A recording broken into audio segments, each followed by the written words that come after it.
All right, now welcome back into Hoosier Sports Night. Now, it's our job each week to fill 30 minutes worth of this show, but quite frankly, we didn't have enough content for this week, so a fancy way of making us look busy, we'll do another version of the roundtable discussion, and as always, we welcome back into it Casey Richards, the producer of Hoosier Sports Night, and Ben Heisler, who serves as the sports director at Indiana University Student Radio, WIUX. Now, guys, lots to talk about. Let's start with men's basketball. Tuesday night is senior night. That's right, the end of home men's basketball games for the Hoosiers.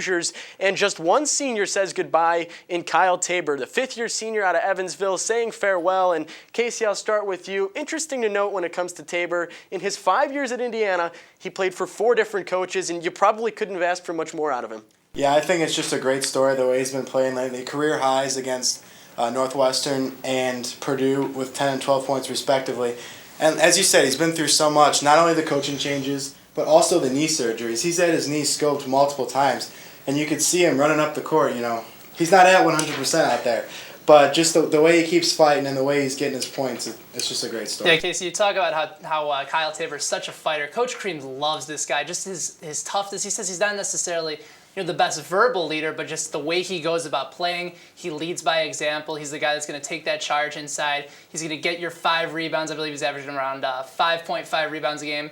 His points per game are going up a little bit as well. This is a guy that's tough and really sort of personifies what it means to wear the Indiana University basketball uniform, a guy that sort of rose up and not necessarily at the top, but he worked hard all 4 years, and he's done a wonderful job. And Crean joked at a press conference on Monday that he could probably write a book considering everything that he's seen in his time at Indiana University. A great story in Kyle Tabor. It'll be interesting to see on Tuesday night the type of applause that he gets from the Hoosier faithful. Now, one other guy in this team that we want to talk about, because we didn't touch on him last time, is Verdell Jones III. He has emerged as the premier point guard on this Indiana team, averaging nearly 10 points per game and really picking up since when Devin Dumas went down with the suspension. Have you been surprised at all, Ben, with the way that Verdell has stepped sort of out of Dumas' shadow in the last month? I think he's really had to step up, guys, because it's been sort of the inability of Daniel Moore really to take over at the back guard, point guard responsibilities. But boy, he's been outstanding in Big Ten season. His numbers have gone up about 4 points per game. He's now averaging about 12.1 points per game, 5.3 assists.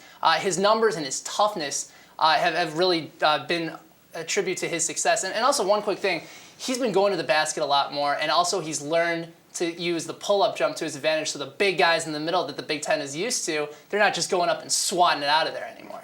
Yeah, I think the biggest thing that's changed is you touched on his confidence. Earlier in the year he'd get the ball, but you never really saw him going into the lane. And quite frankly, at how skinny he is, you can understand why. But I don't know if it's because he's gotten stronger or if he's just changed his mindset. But he's getting into the lane, whether it be finishing at the basket or, like you said, pulling up. And he's also improved on his outside shot a lot too. So that's been something that he's been doing 37%. really well. There were some questions earlier in the year with Jeremiah Rivers getting cleared to play next year, with Jordan Hulls coming in, whether or not Verdell Jones would really have a role on this team. Ben, has he solidified that he's a big part of this Indiana team? No question, because he's clearly the most improved player on this Indiana University team this year. You can say that Dumas has had a solid season, Pritchard has had a solid season, but these guys really have digressed their play in Big Ten play. I don't know if it's going to be Verdell Jones necessarily at the 1 guard next year, because they have a lot of good point guards coming in. But I think his size works to his advantage in that he can play the point, but also be very effective at the shooting guard. Yeah, and I think one thing, as the whole team's going to have to do, that he's going to have to work on, is his turnovers. He has 3.4 per game. That could just be a result of him handling the ball so much as the point guard, but I think if he really wants to see his minutes stay the same and even increase next year, that'll be something he has to work on. And that's a good point, guys. He is not a point guard. He's played into it this year, and he's done a fine job, particularly in the last month. Now let's shift gears and talk football. The schedule's out for next year. Just 1 year removed from winning just 3 of 8 home games, Indiana plays at home 6 times next year, including bouts with Ohio State, Illinois, and rival Purdue. They're on the road for the first time ever at Virginia. They're also at Michigan and at Penn State. Guys, is there any reason to believe that Indiana will win even 3 home games again next year?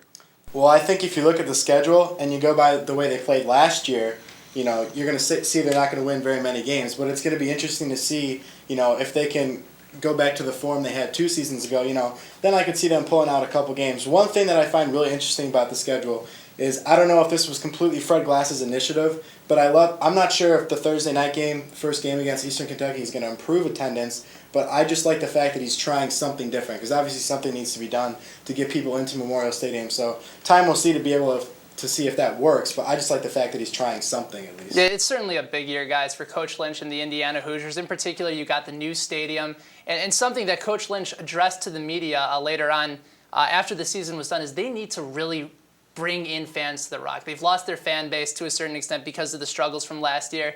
And, you know, the environment at I'm not at Assembly Hall, but Memorial Stadium hasn't been the same since that Purdue game when Austin Starr kicked that field goal with 43 seconds left to go. So he's really going to start promoting himself and the IU football program back to the fans, and I think that's outstanding. It's a big year for him. They need to fill that stadium with the North End Zone project complete. And I think Kellen Lewis really needs to step up as well. He had some injuries last year, but this is a guy that we know is perfectly capable of being a quality leader and a fine quarterback for this team. And Kellen Lewis really is the focus. There's a lot of things that went wrong last year, but it all really started about this time last year when news broke that Kellen Lewis was suspended from the team and missed spring practice. So he missed a month and a half of time that he could have spent with the team getting ready for the year. Of course, we had the dual quarterback thing going on with Chappell and Kellen Lewis, and Indiana had the third worst passing game in the Big Ten last year, partially because of it. There's no doubt that Kellen Lewis, Casey, needs to get the composure of this offense if they're going to win any games. Yeah, definitely. And, you know, it's going to be interesting to see.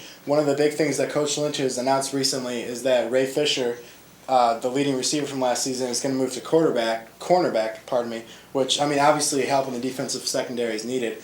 But, you know, Tandon Doss, DeMarlo Belcher, Terrence Turner, they all had good seasons. It'll be interesting to see what Kellen can do with a full spring practice under his belt, and he had that ankle injury that just kind of nagged him all throughout last season. And it'll be interesting to see if he can return to form like he did a couple years ago. Yeah, just to quickly add on that, Ronan, you bring up a good point. They had 181.2 passing yards per game, and that was compared to their opponents that had 260. If you're going to compete at all, yeah, Kellen Lewis, is going to have to use his feet effectively, but he's also going to be able to have to throw the ball to good quality receivers. Turner, I liked. Belcher and Doss are still young, but losing Fisher and Means, that's going to be essential. No doubt about it. Now, Fisher and Means last year combined for over 800 reception yards and 6 touchdowns. That was Kellen Lewis's and Ben Chappell's 1-2 punch with wide receivers. With both of them gone, is there enough depth to pick up that at the wide receiver position? I think so this year. I think Turner, he played well. He started for this team. I think Belcher and Doss, both guys, have the ability to make big plays for them. So yeah, he has targets. I think they really need to establish the running game. I'm not sure whether it's going to be a little Brian Payton, whether it's going to be Kellen, or what they're going to do with Ben Chappell, whether he's going to start. But they need to establish something on offense and find their wide receivers so they can make plays down the field.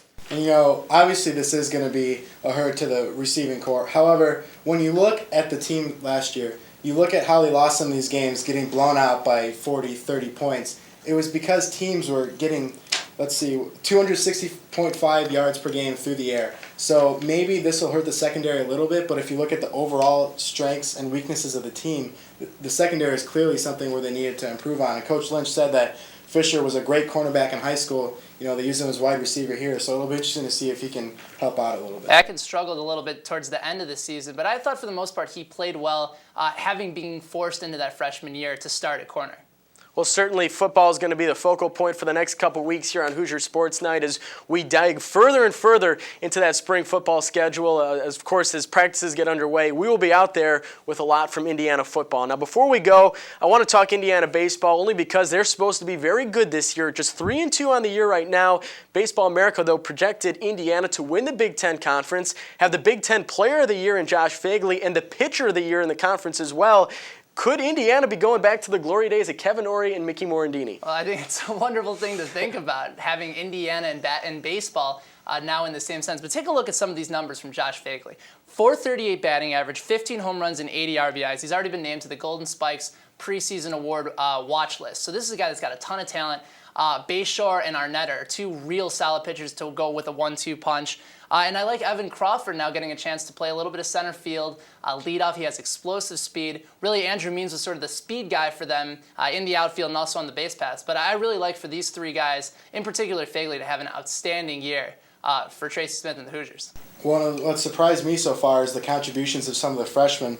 Outfielder Alex Dickerson in particular is hitting .435, which is third on the team. He has the most homers with 2 and 8 RBIs, and you know that's something they're already pretty good last year. And if you look down the roster, they only have 2 seniors. Now, granted, some of the players might end up going pro early, but that's still just the fact that they can have such high preseason expectations with such a young roster. Certainly good things to come, and a great job recruiting and coaching by Coach Smith. Now that's all the time we have on this edition of Hoosier Sports Night. Be sure to check back in next week. We'll have complete coverage from the home opener for Indiana baseball, as well as Indiana's regular season finale at Wisconsin. All this next week on Hoosier Sports Night. On behalf of Courtney Cronin, I am Ronan O'Shea.